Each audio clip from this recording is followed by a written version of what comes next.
I've always felt that the best two time travel stories were The Time Machine and Charles Dickens' Christmas Carol. And basically, Back to the Future follows the same type of time travel rules as The Time Machine, which is that you can travel through time but not through space.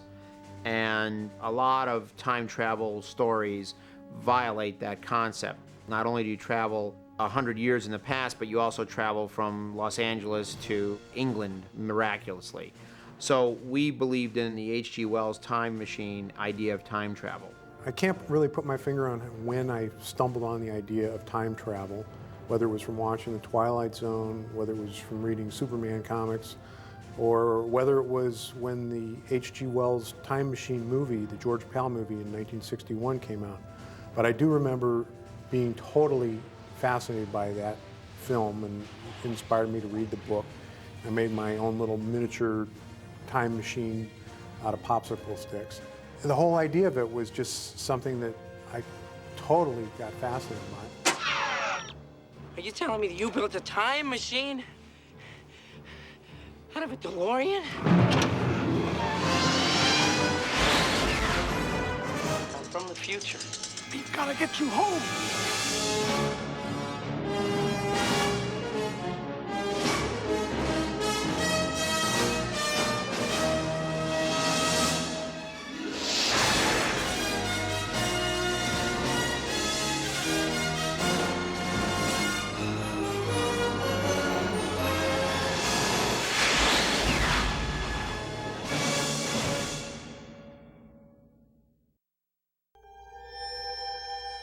As I remember, the idea for Back to the Future came about with, and who knows where these ideas really come from, but it was like the notion that Bob Gale had of what it would be like to see your parents as kids when you were the same age as they were. You're my mom. My name is Lorraine. Lorraine Baines. I was back in St. Louis, Missouri, visiting my parents, and searching around in the basement, I stumbled upon my father's high school yearbook. And I'm thumbing through it, and I discovered that my father was the president of his graduating class. I didn't know this, and I thought about the president of my graduating class as somebody I had nothing to do with. So I thought, gee, if I went to high school with my dad, would I have been friends with him? So that was the idea that I came back to Los Angeles, and I said, Bob, what if you could go to high school with your parents? What would that be like? What are you writing? Stories. Science fiction stories about, visitors coming down to Earth from other planets. Get out of town. I didn't know you did anything creative.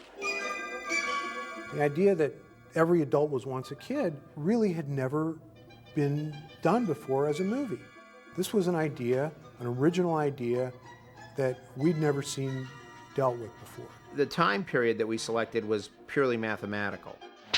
Action! It was an 80s kid who had to go and find his parents at his same age, so that put us immediately into the 50s.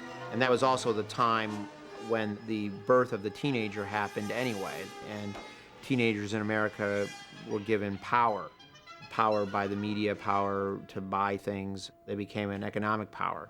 So that worked out well for us. I'm from the future. I came here in a time machine that you invented. When we sat down to write the first script and we said, we need a time machine, where does a time machine come from? The time machine has to be invented in somebody's garage.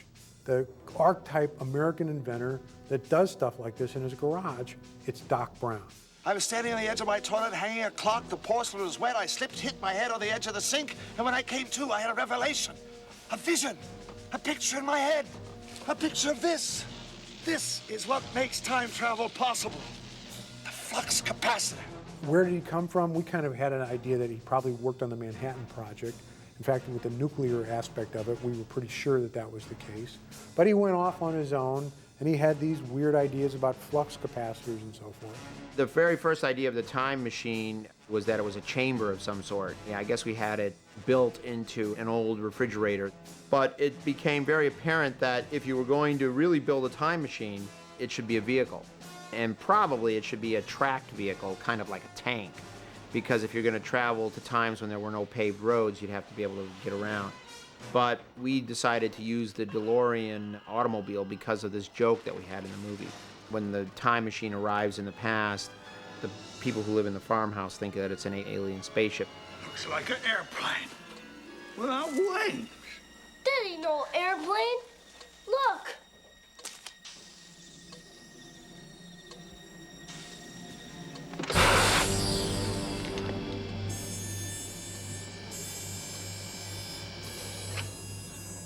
A lot of people think that Back to the Future is a science fiction movie. A lot of people think it's a special effects movie. The fact is that there are only 31 or 32 special effects shots in the entire film.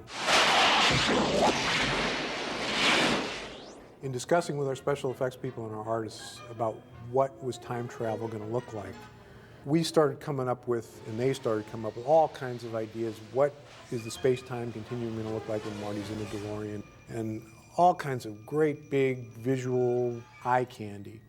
And at a certain point, Bob and I looked at each other and said, you know, that's all bogus. We don't need any of that stuff. Time travel should be instantaneous. This is a story about people. It's not a story about hardware. The hardware is just what we use to make it believable. Mark Twain had the Connecticut Yankee get hit over the head and wake up in King Arthur's time. There's other stories where somebody wishes that they were in the past. And none of these things were interesting to us. We felt that if it was a machine that did it, then it was more believable than if it was a wish, because we know that machines can do stuff, and we don't have any example of somebody wishing for something as crazy as this and ever having it come true. So the machine is just a way to make the idea of time travel believable. The way I see it, if you're gonna build a time machine into a car, why not do it with some style? Besides, the stainless steel construction made the flux dispersal. Look out!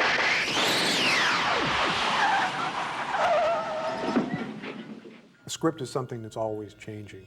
And what seems like a great idea one day, you might wake up and think it's not such a good idea the next day. Or more likely, you have a great idea, and then the next day or the next week you come up with an even better idea. 1.21 gigawatts! Tom, how am I going to generate that kind of power? It can't be done, can it? We had this idea for a nuclear explosion actually being the element that was required to bring Marty back from 1955 to 1985, and we had him going to Nevada to this nuclear test site. It turned out that the expense of that whole sequence was going to cost $1 million, which was a lot more money in 1984 when we were making the movie than it is today. But we couldn't afford it. Marty, I'm sorry, but the only power source capable of generating 1.21 gigawatts of electricity is a bolt of lightning. So we put on our thinking caps, and we came up with something that turned out to be far, far better than what this nuclear thing would have been. It kept it all contained in Hill Valley. It kept the clock imagery and the time metaphor much more in the movie. And it was a vastly better sequence than that nuclear test site could have been.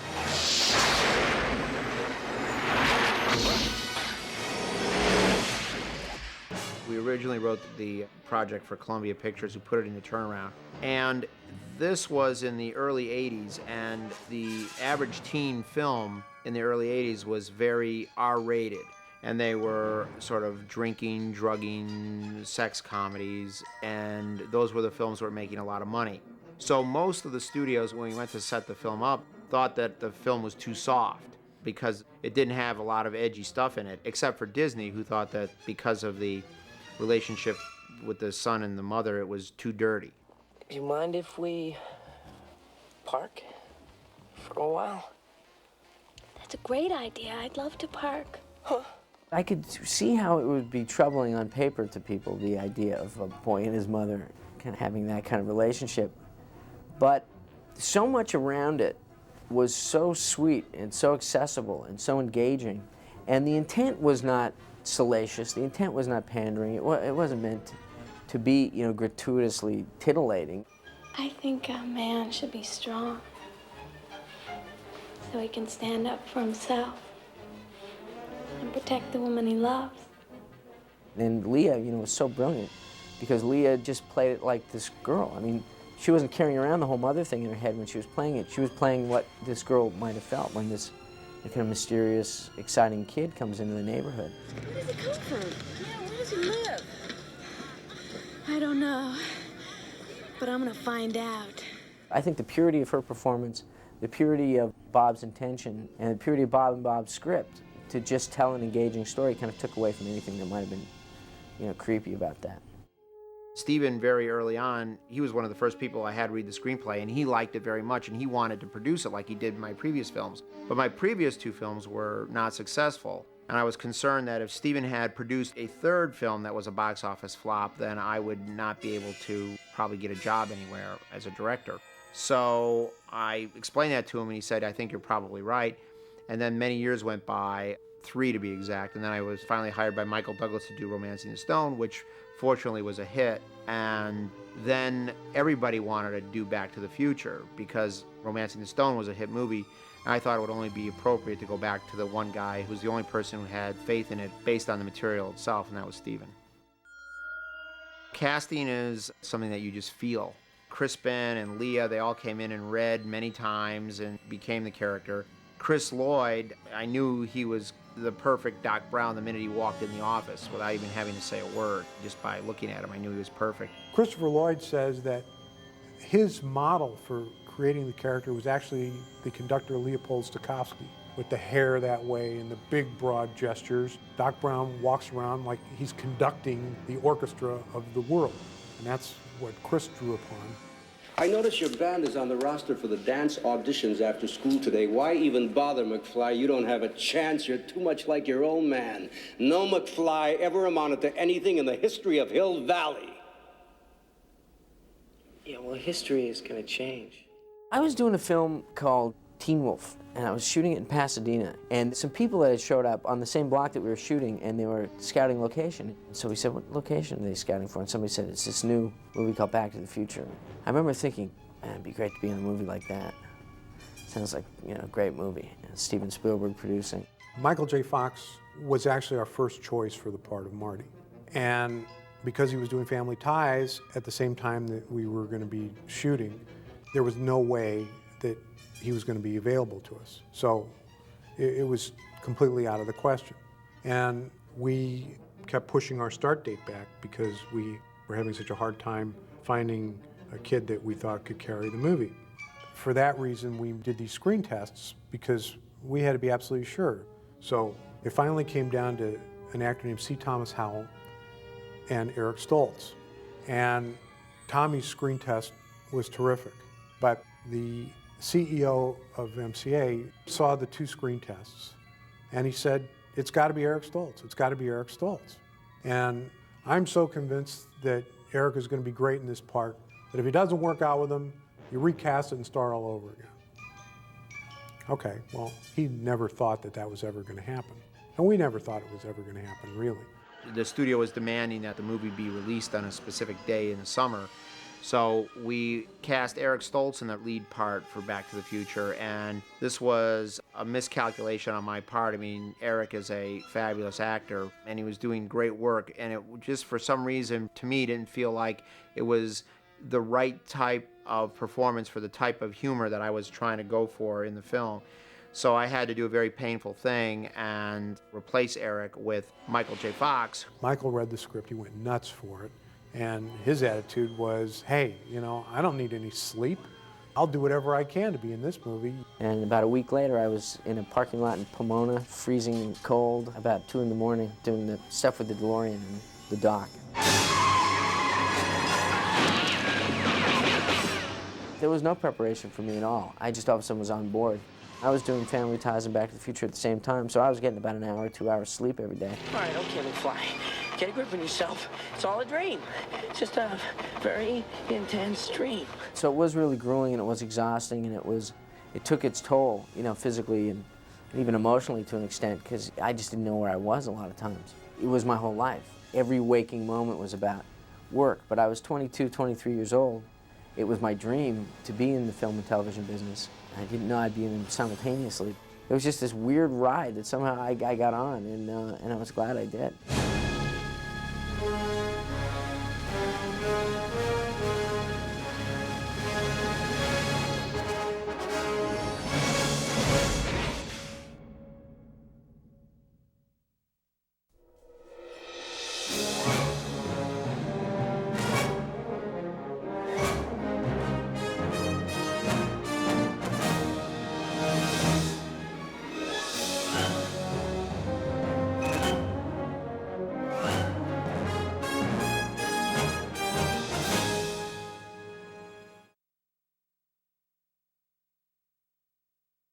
Bye.